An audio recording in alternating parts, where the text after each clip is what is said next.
Katerina Yaka watched the German soldiers flee. Streaming from the east, that's what she was seeing. Allied bombers flew above them. She thought they all might die, and then soon there was the silence of all the SS men. When the sun rose the next morning, it was the 1st of May, and they all sang the Internationale. They all sang the Internationale.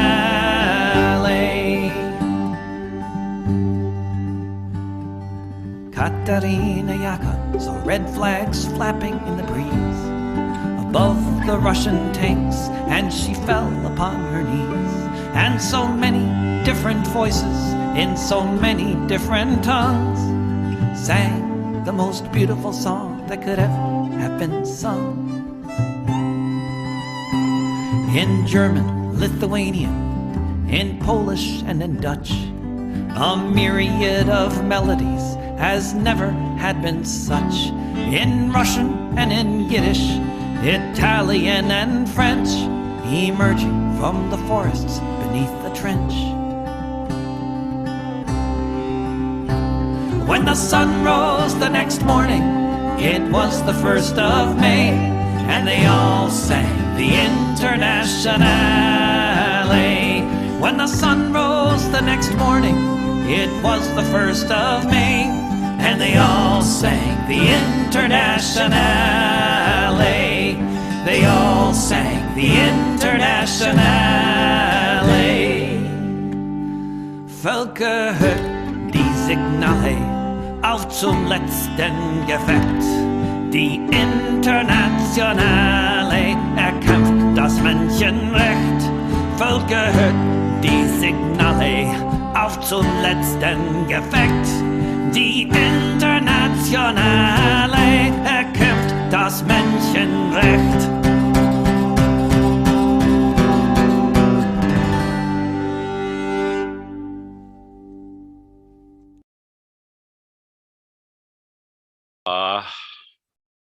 Hello and welcome to Revolutionary Socialist Review. This is Chris Driscoll, and along with me is Rainer Shea. We have a special guest coming on, Gabriel Rockhill. He'll be with us not too long from now, but in the meantime, we're going to jump right in with an article by Rainer Shea, which is very timely. Not unifying behind socialist states helps imperialism, July 13th, 2021. Rainer Shea, take it away. Michael Parenti has this striking essay. I think it was written in 2003. It's an essay about all these differing political ideologies within the United States and how they seem to pretty much all share the one trait of being anti-communist. Even a lot of the supposed communists are effectively anti-communist, he seems to imply, because these people like the Trotskyists and a lot of the anarchists, anarcho-syndicalists, libertarian socialists, other sectarian leftist groups, they are kind of fixated, he says, on tearing down what they call Stalinism, on tearing down what they call authoritarian socialism. And he said that during the 1999 bombing of Yugoslavia, this bombing campaign to break up Yugoslavia, to destroy the last bastion of socialism within Europe, balkanize Yugoslavia into a neoliberal, exploitable series of countries. During this this despicable campaign, he says, a gaggle of those Trotskyists and anarchists that he mentioned earlier were effectively supporting this imperialist intervention just for the sake of scoring a point against Stalinism. So reprehensible, so counter-revolutionary, so nonsensical. And now, during the recent color revolution attempts within Cuba and Vietnam, where the National Endowment for Democracy, USAID, CIA, all these shady groups are conspiring to try to bring down these two socialist states, in addition to the other socialist states, DPRK and China. I don't know what they're doing in Laos. Maybe I should research that more. But anyway, there's color revolutions going on in Cuba and Vietnam, and the narratives enabling them have been getting promoted by the most committed of these left-wing anti-Stalinists. For instance, this week, the World Socialist website, the publication of the hardline anti-Stalinist Trotskyist party, the Socialist Equality Party, recommended that the Cuban working class take things into their own hands, as if Cuba isn't already a workers' democracy, and learn about the supposed failures of Castroism. And this is a very suspect, misleading thing for them to write, because Castroism, from what I understand, it's not like Castroism is even a thing. It's just Marxism-Leninism, regular Marxism-Leninism as it's been applied to Cuba. These counter-revolutionaries have applied this label associated with this one man to the Cuban Revolution as a whole, in order to try to delegitimize it and to paint Castro as some evil corrupter of the revolution. So this is pretty opportunistic of them, using these imperialist incited protests in Cuba to promote their flawed Trotskyist theory. But it's been even worse when it's come to the anarchists who've been weighing in on these kinds of things, specifically this one columnist in the anarchist publication Libcom, who a few months ago, writing about the recent protests in Vietnam, that I think this protest movement is still relevant because the Vietnamese communist Luna Oi recently made a video about them, exposing how the protests are getting co-opted by imperialism. And this anarchist columnist, basically their argument was that anybody who has decried the involvement of US aid inside Vietnamese politics is a queerphobe, because these protests are centered around rights for the LGBT community. And as Luna Oi has described, this is actually a totally valid struggle that's taking place there. Apparently, the Vietnamese government has failed to legalize gay marriage and to make it sufficiently easy for transgender people to get institutional recognition for their identities. But as Luna Oi has argued, the United States is cynically exploiting this legitimate struggle that should really only be the business of people within Vietnam. And these anarchists are making apologetics for US co-optation efforts there. And what's really ironic is that Luna Oi emphasizes in her analysis that she herself is bisexual. So it's totally dishonest for people like this anarchist to argue that anybody talking about color revolution tactics in Vietnam is a queerphobe. These are the kinds of dishonest rhetorical tactics that these people use to try to silence a discussion about these counter-revolutionary subversion efforts. And it's really disgusting. It really is. And they will use any trick. They're looking for any divisions. They, the imperialists, led by the American empire, they will use any trick that they can to try to sow divisions, to sow hatreds. I mean, look what they did in Yugoslavia.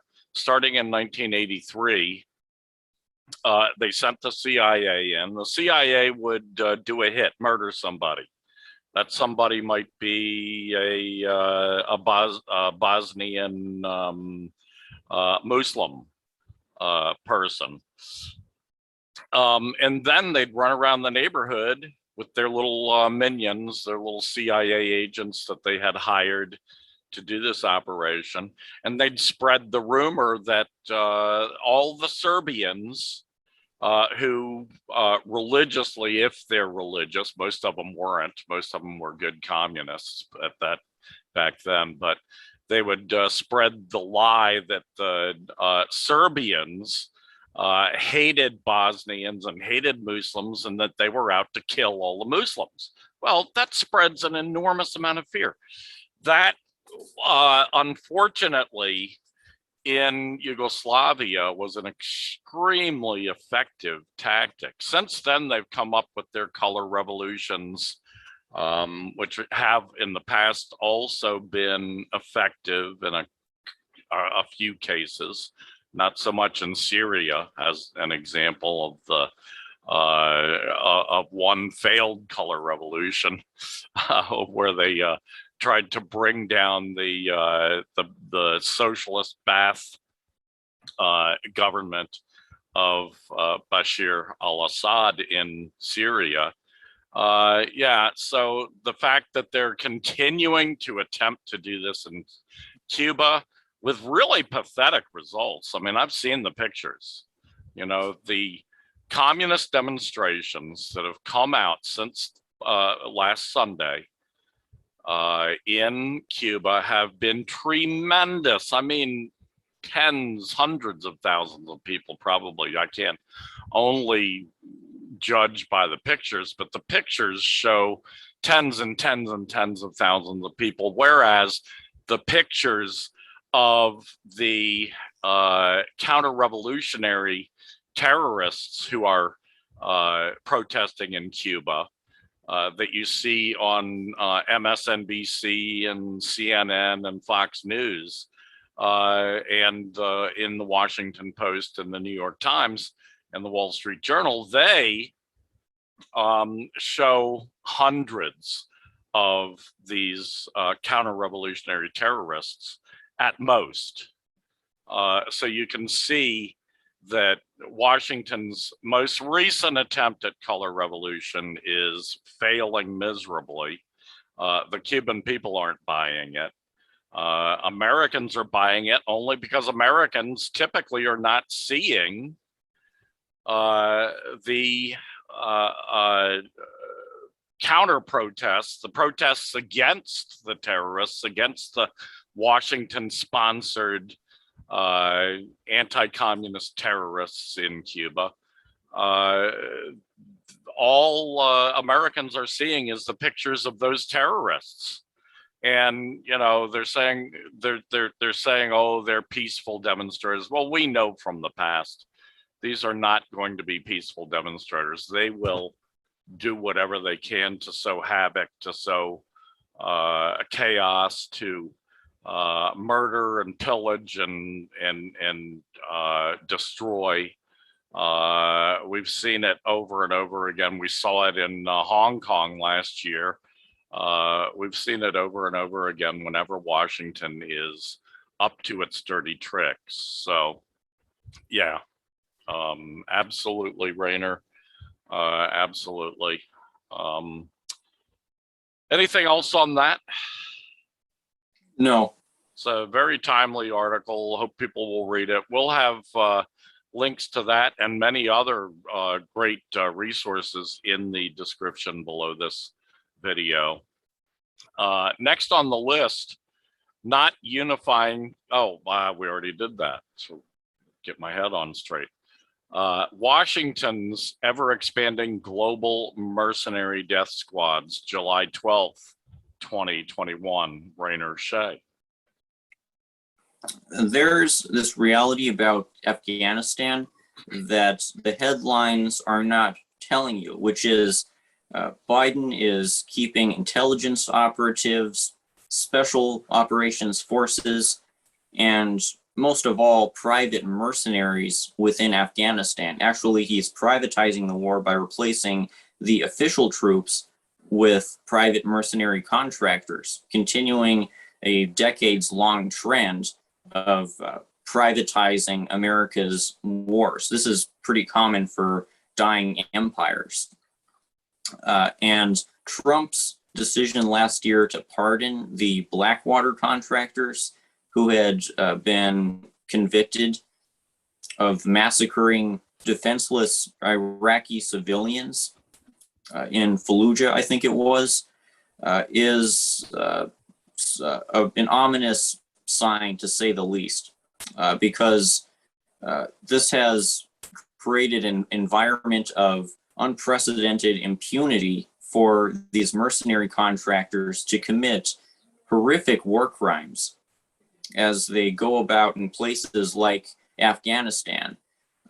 And what's most ominous, I think, is the fact that over these last 20 years, even without so much of a presence of private contractors, the official US forces have themselves committed unspeakable atrocities against ordinary people within Afghanistan based on spurious accusations of collaborating with the Taliban. As Abby Martin exposed this last week in a video, the CIA's death squads, with the full knowledge and direction of the CIA itself, have done things like execute entire families, burn houses down with children inside of them, carry out unspeakable acts with total impunity based on clearly insufficient investigations about these civilians supposedly aiding the Taliban. It's clear that this is not counterterrorism, this is terrorism. The goal of the US occupier is not to track down, per se, the people who have been known to collaborate with the Taliban. Not like those people deserve these kinds of treatments themselves. It's to create an atmosphere of fear within these places that they're trying to hold control over, and to make everybody too afraid to aid the Taliban, to resist the United States. Well, please, you please be quiet, please, or quieter. Yeah, go ahead. So this is the reaction from an empire that has been unable to hold solid control over Afghanistan throughout its 20-year project of occupation. And that's been pretty consistently losing to the Taliban, ironically, because of these kinds of atrocities and because of the huge corruption, election fraud, bribery that the CIA has perpetrated within Afghanistan.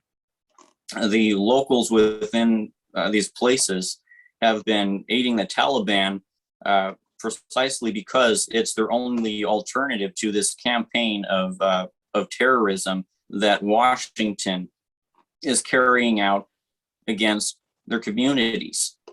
And there are parallels to this in places like Colombia and Haiti, where the U.S. empire is proliferating private mercenaries, whether to carry out terror against the local populations to stave off revolution, or to export mercenary labor towards U.S. wars like the ones in Yemen and Afghanistan.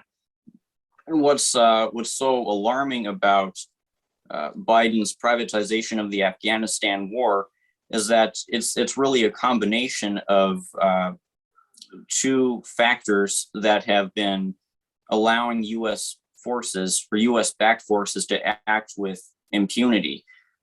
Firstly, Trump has pardoned these Blackwater contractors, which has created a precedent for future mercenaries to massacre civilians without consequence. And secondly, this comes at the tail end of 2 decades, actually a far longer campaign than that, of CIA death squads that have already been killing innocent people, including children, with total impunity. So add mercenaries onto that, and Afghanistan is in for some horrific times. Yeah, very, very important article, very timely.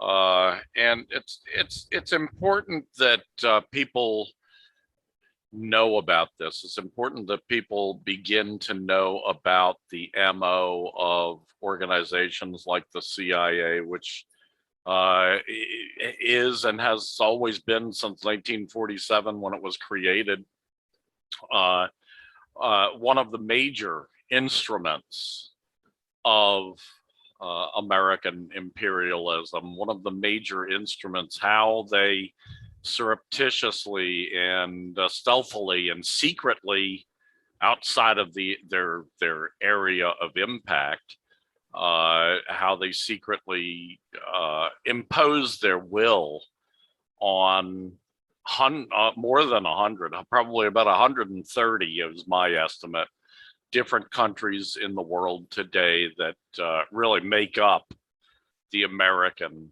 empire, between countries that are oppressed in this kind of fashion, oppressed with economic methods, oppressed with political methods, oppressed by simply buying off their politicians, which they do. They have many tricks up their sleeve, but their empire is large and broad, and they use some pretty nasty fascistic tactics. Good points, Rainer, and that is the kind of crime against humanity that we that we in the left, that we in the anti-war movement, that we in the Marxist-Leninist left are fighting against, and will continue and need to continue and need to step up the fight against. We need to bring this empire down. We need to bring an end to the capitalist ruling class that wields this evil instrument around the world. We need to bring to an end the capitalist state centered in Washington, D.C., that enables it. And we need to bring to an end the entire capitalist class, to eliminate it. Now, if for anyone who's jumping to conclusions, I'm not talking about going out and murdering every capitalist that exists. No, I'm talking about collectively we need to disassemble and put into the dustbin of history the capitalist class that does all this evil, the capitalist class that buys our own government, supposedly our own government, which has never really been our own government. That is the task ahead. And if we don't, this same empire is leading humanity to disaster. It's leading towards an ultimate wiping out of humanity because of the climate crisis that they have created, the global warming, the warming of the planet that we have actually witnessed, and that scientific surveys have quantified, and because of the threat of nuclear war, which is the worst in history right now, according to Bulletin of Atomic Scientists, and the most dire right now, more so than the so-called Cuban Missile Crisis. This empire, this evil empire, the American empire, the largest, most brutal empire in history, it really is leading us all towards our doom, as the atomic scientists point out, and with their doomsday clock. It's really, they are leading us towards doom. They're playing brinksmanship with other large nuclear nations like Russia, the Russian Federation, and like the PRC, the People's Republic of China, and pushing these people, goading, poking the bear in Russia, poking the dragon in China. And at some point, they're going to cross a red line, because believe me, the people of Russia, the people of China, they have red lines too. They're patriotic people too.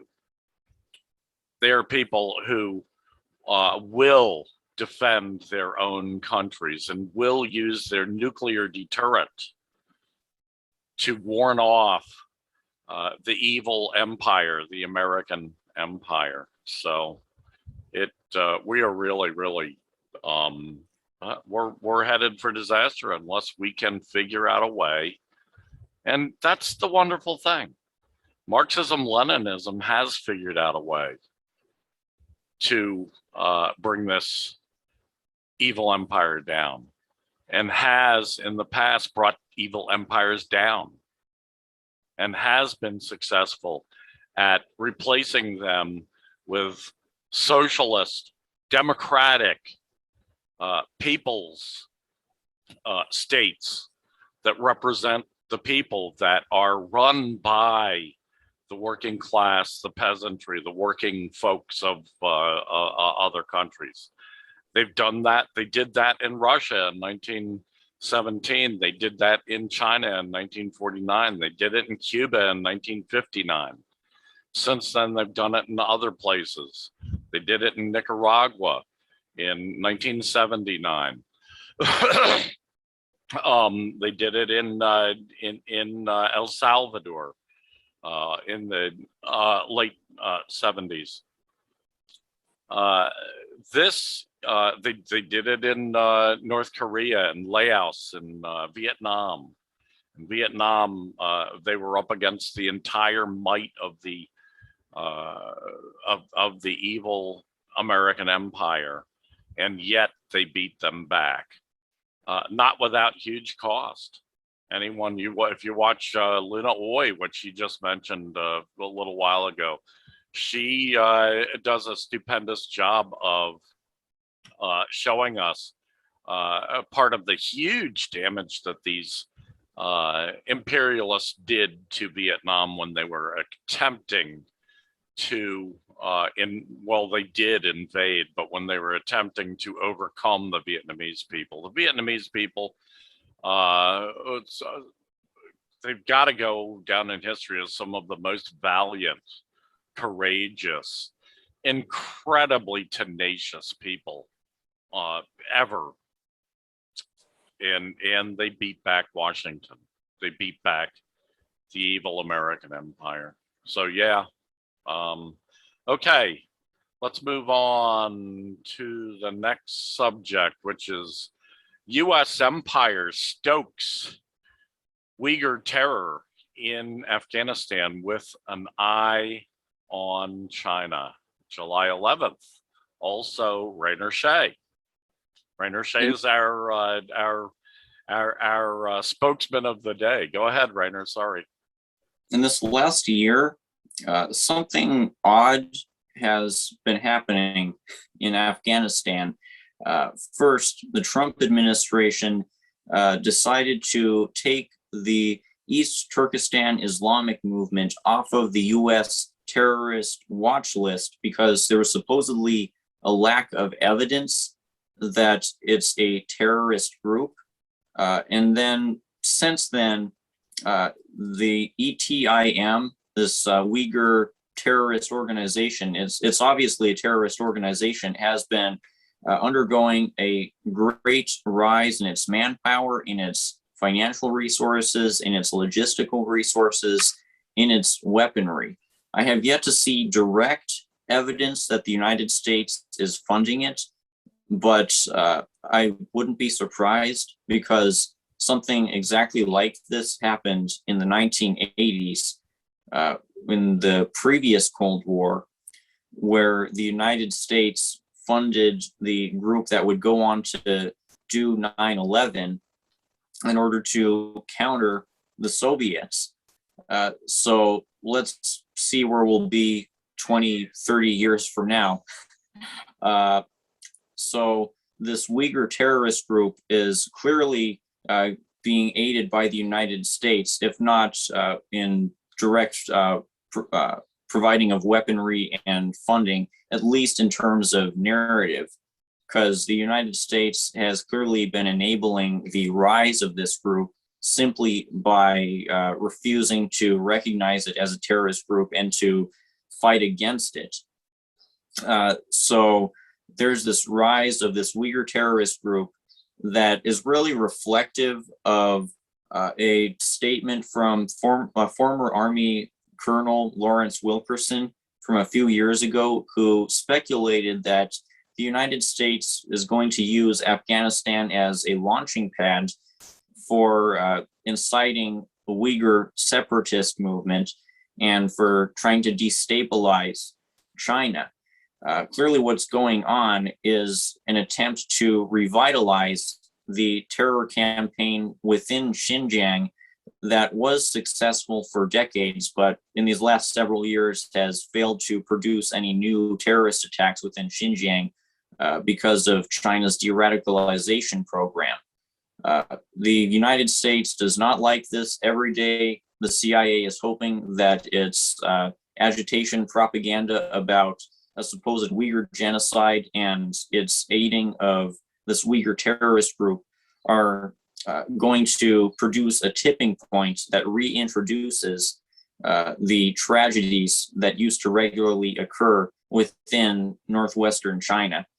And that's a scary prospect. Let's see how it goes, because China has been acknowledging that the East Turkestan Islamic movement is posing an increasingly serious threat to Chinese national security.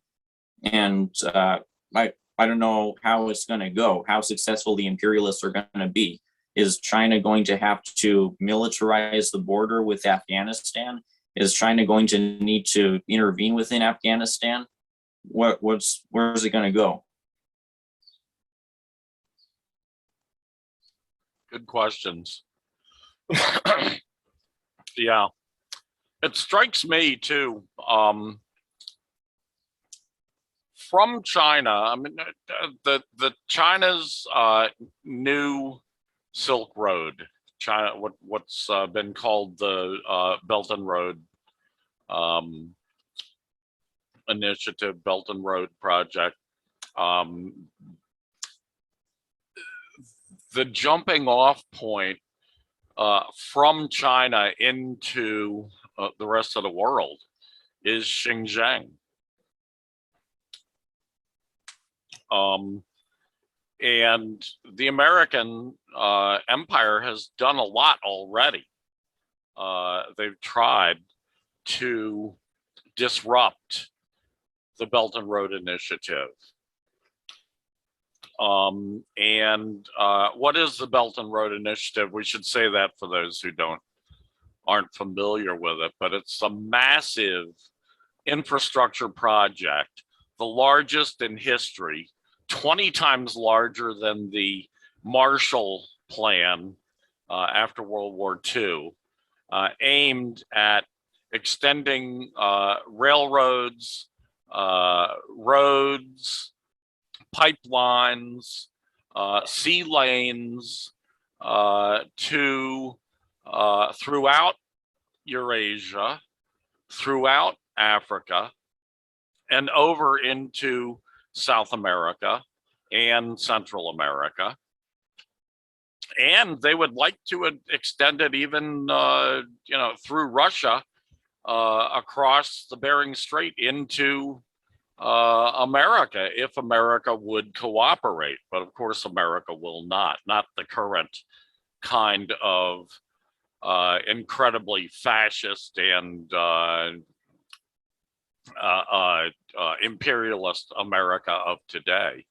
But it is a phenomenal project. And think about the havoc that it would cause if the CIA were able to engineer terrorist acts, terrorist attacks on Belt and Road building projects in Xinjiang, and along the route, because it's the supply chain that will go both ways, but will feed into the Belt and Road corridors. Are coming from all throughout China. So I'm sure their ultimate goal is to engineer attacks on critical junctures in those in the supply belt, the supply chain, by attacking the infrastructure. So that's one concern. The other concern, of course, is that the CIA in the past has used Al-Qaeda, ISIS, and offshoots of Al-Qaeda and ISIS, affiliates of Al-Qaeda and ISIS in Xinjiang province, with the aim of fostering this terrorism, and with the aim of recruiting young Muslims from that area, Uyghurs in that in that province, and taking them off into their wars against Syria, against Libya, against Iraq, and against Afghanistan, their wars against Russia, against the Russian Federation. Yeah, these are the plans. Hopefully, they will be squashed and smashed. I have great confidence in the People's Republic of China and in the Chinese, the Communist Party of China, in their leadership, in being ever vigilant, in being the best there are in the entire world at self-defense, at the defense of their nation. And I have confidence in the Chinese people, something like 90% of whom support the Communist Party of China. I have confidence that they will beat back this tiny number, and that's all the CIA can really accomplish, a tiny number. They will be able to beat back, just as they have in the past, when the CIA threw these terrorists at them a decade or so ago. They will be able to beat this back. It would be so much nicer if they didn't have to. And that's what's up to us. Ultimately, we, the American people, need to rise up against this kind of blatant war crimes and crimes against humanity in our names. There's a great organization called Not in Our Name, Not in Our Names. And I think that's a great sentiment, not in our names. We must not allow this to be done in our names. And we must realize that this is being done in our names. So under these circumstances, the situation is such that it's really up to us, we the American people, and especially it's up to us, the Marxist-Leninists in America, to help the American people come to this realization, to help the American people get the information that they need to come to these conclusions, which they are not getting from the mass media, from the billionaire-owned mass media, which they are not getting from the American government, of course. Why would the American government foster that kind of knowledge? So anyway, let's see. Next on the list here is manufactured destabilization. The US empire's desperate tactic, July 10th, 2021. Rainer Shea, take it away. You might notice a theme with this week's batch of articles. It's all in some way seemingly tied into Afghanistan, aside from the Cuba and Vietnam parts. Because in Afghanistan, one of the reasons why the US empire is aiming to perpetuate this presence of mercenaries, intelligence operatives, special forces is to keep Afghanistan unstable, because the US empire, if it can't make its Uyghur separatist terrorism spill over back into Xinjiang again, the least it can do is delay the progress towards a fully multipolar world by keeping Afghanistan unstable without a reliable state structure, and keeping China, therefore, from extending its Belt and Road Initiative sufficiently into the country. And that's really a disturbing thought when you picture the practical realities on the ground that are going to be unfolding in these next years and decades potentially. Because like I said, the CIA already has a thorough network of death squads that regularly commit war crimes against Afghanis, including Afghan children. And it seems like these intelligence operatives are going to work with this rising presence of mercenaries to kill random people, torch up random people, so that they can keep Afghanistan unstable and keep China from giving Afghanistan the infrastructure that it needs to survive after 20 years of war.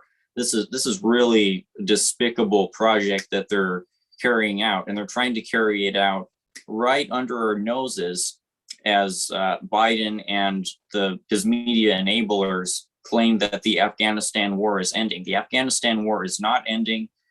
They intend for it to continue for decades, and they intend for it to keep making Afghanistan's living standards get driven down, just so that they can stop China from scoring another geopolitical point against Washington. This is what they see as the cost of holding China's rise at bay. And it's clear that they're pursuing a similar project in Haiti, where, as we discussed last week, the president has recently been assassinated, and now the US empire is trying to take advantage of this to move forward with another series of interventions within Haiti. I don't know where this is going to go, but that seems to be where Biden is leaning.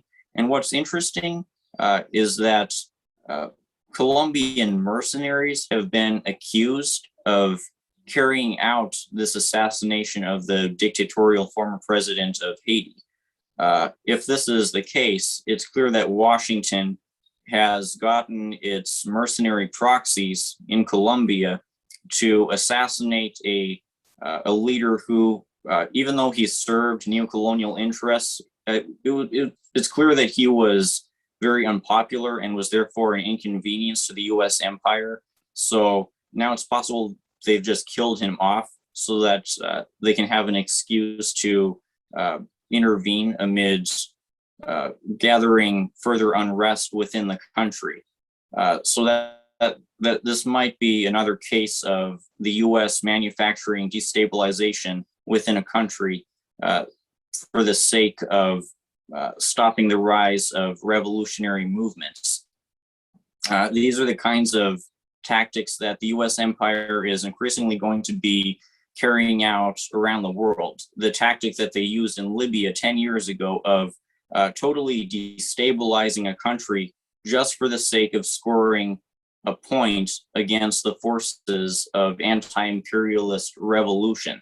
It's not like they ever intended for Afghanistan or Libya to have cohesive, stable states after the U.S. interventions, because bringing stability and humanitarianism to a country is obviously not the first priority of the U.S. empire. The U.S. empire's first priority is to counter its rival superpowers and to overthrow anti-imperialist governments like the government of Gaddafi in Libya. Obama may have admitted that it was the worst failure of his presidency to not be able to create a stable new state for Libya, but in basic terms, he very much fulfilled his purpose, which was to destroy another government that had been defying the U.S. empire.